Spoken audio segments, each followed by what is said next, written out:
أيها المؤمنون، نستقبل في هذه الأيام موسم عمل صالح، ألا وهو عشر ذي الحجة.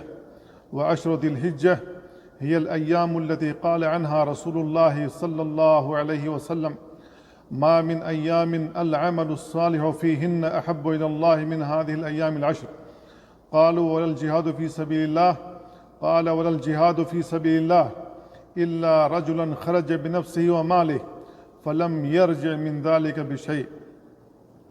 فينبغي لنا أن نجتهد غاية الاجتهاد في الأعمال الصالحة في هذه الأيام العشر، أشد مما نجتهد في أيام عشر رمضان، لأن الحديث عام: ما من أيام العمل الصالح فيهن أحب إلى الله من هذه الأيام العشر.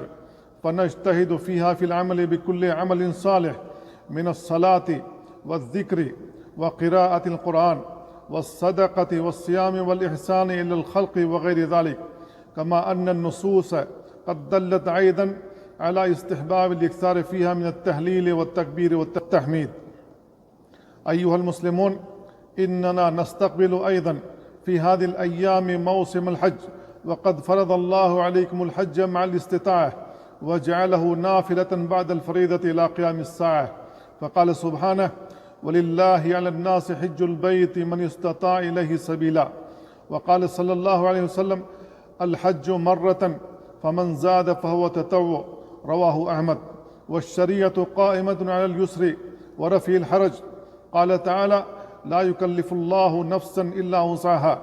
وقال تعالى: يريد الله بكم اليسر ولا يريد بكم العسر.